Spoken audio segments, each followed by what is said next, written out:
Namaskaram. I am Shriya, a disciple of Dr. Srimati Radhika Vairavedavan, and I am doing a short presentation on the influence of Bharatanatyam on temple architecture. Fine arts in the form of dance, music, painting, sculptures, or architecture have a great power of captivating the attention of human beings. What a thousand words cannot communicate, dance, hand gestures, or a few lines and colors create a great sense of visual impact of everlasting nature. Ancient Hindu philosophy saw the art of dance as a vehicle for divine invocation mirrored in architectural surroundings. Dance and architecture coexisted in an intertwined system enriched by music, literature, and sculpture. The popularity of Bharatanatyam was clearly reflected in the architectural style of the Dravidian temples, which were planned with mandapas to accommodate the Devadasi performances. These stone temples also had their pillars, door frames, ceilings grandly decorated with sculptures depicting female dancers in various dance poses. Thus, dance and architecture complemented each other and attributed their development to their common praise of the Lord. In fact, the three types of Dravidian temple architecture, Layana, Guhadhara, and Guharaja, are also derived from the descriptions outlined in the Natya Shastra, one of the oldest Sanskrit treatises. Thus, it can be seen that Bharatanatyam and Dravidian architecture share a common upbringing as they developed simultaneously, complementing each other under the Cholas. The earliest influence of architecture and dance on each other can be clearly seen in the cave temples of Badami in Karnataka, which houses a 5 feet tall Nataraja performing the Tandava. This sculpture of Lord Shiva has 18 arms, each expressing different mudras. So here we can see the 18-armed Lord Nataraja. The intertwining of dance, sculpture, and architecture is best illustrated by the Karanas, which we know from their description in the Natya Shastra. Karana means coordinated action, and there are 108 Karanas or units of dance defined in the Natya Shastra written by Bharata Muni. These units are combined into 32 Angaharas and even larger choreographies. Five temples in Tamil Nadu are well known for their depiction of the Karanas in their sculptural program. They are the Rajarajeshwara Temple in Tanjavur, Sarangapani Temple in Kumbakonam, Arunachala Temple in Tiruvannamalai, and Vrittagirishwara Temple in Vriddhachalam. So here is the Tanjavur Brihadishwara Temple and a few of the Karanas there. And here we can see the intricately carved designs on the Gopuram of the Sarangapani temple in Kumbakonam. And these are a few Karana engravings on the walls of Sarangapani temple.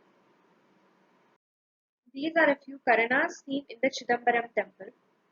The Karana sculptures are found to adorn the passages leading through the Gopurams, the circumambulatory passage around the Garbhagriha, around the outside of the Gopuram, and its bas reliefs and panels. Many of the panels are accompanied by relevant verses from the Natya Shastra. The Karanas are intricately carved in small rectangular panes. These panes indicate the popularity and importance of the Natya Shastra and the Tandava style in South India. Speaking of the Tandava, which is a vigorous divine dance of Lord Shiva, the Pancha Sabhais in Tamil Nadu are believed to be the temples where Lord Shiva once performed Bharatanatyam. The influence of descriptions on architecture outlined in the Natya Shastra can be seen in the temple architecture of many of these temples. A brief glance at the Pancha Sabhais. Located at Tiruvalangadu, the Sri Vadaranyeshwara temple is the seat of the Ratna Sabhai representing a gem. The current building dates back to the 12th century, built by the Cholas. According to mythology, it is said that goddess Kali, after consuming the blood of demons, became ferocious and Lord Shiva tried to calm her down. But she refused, and in lieu challenged him to defeat her in dance. During the Udva Tandavam, Lord Shiva dropped his earring, picked it up with his left toe, and put it back in his ear. Unable to replicate this, Goddess Kali accepted defeat. The Pochabhai represents the element gold and is located in Chidambaram, meaning clothed in thought.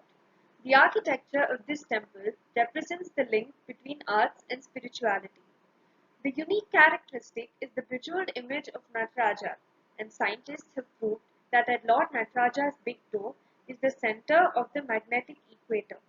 As for Bharatanatyam, the Ananda Tandava or dance of bliss is the posture of Nataraja here, witnessed by the sages Vyagrapada, Patanjali, and the Devas.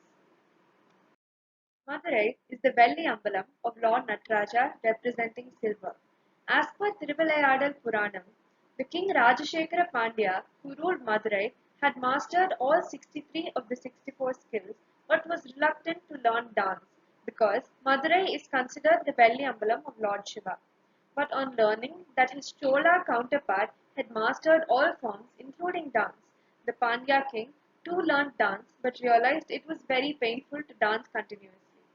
He felt bad for Lord Shiva, who has been dancing on one leg of the Nataraja posture, and requested him to switch to the other leg during one Shivaratri festival.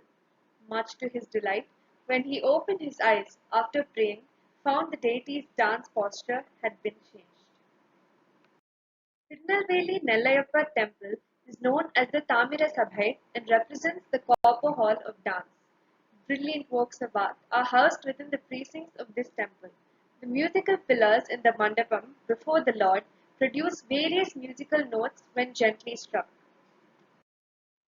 Finally, the Kutraleshwara temple in Kutralam has the Chitra Sabhai or the Hall of Pictures, which houses a number of mural paintings. Lord Nataraja has no idol here but instead worshipped in the form of a painting made from natural dyes. Dancing girls are found to be engraved in welcoming dance postures. The roof of the painting hall is covered with copper sheets. Legend has it that during the wedding of Lord Shiva and Parvati, a huge celestial crowd gathered in the Himalayas, and Lord Shiva requested Saint Agastya to proceed southwards to balance the earth. Later, sage Agastya witnessed the divine wedding of Lord Shiva and Parvati from there. After the Cholas and Vijayanagaras, the influence of the Muslims led Bharatanatyam to their courts as well. Unfortunately, these styles suffered a hit during the British, whose false propaganda prevailed against Indian art, misrepresenting it as crude and inferior. This led to dissuade the patronage of ritual temple dances, destruction of sacred shrines, sculptures, and temples, and alienated educated Indians from their traditions.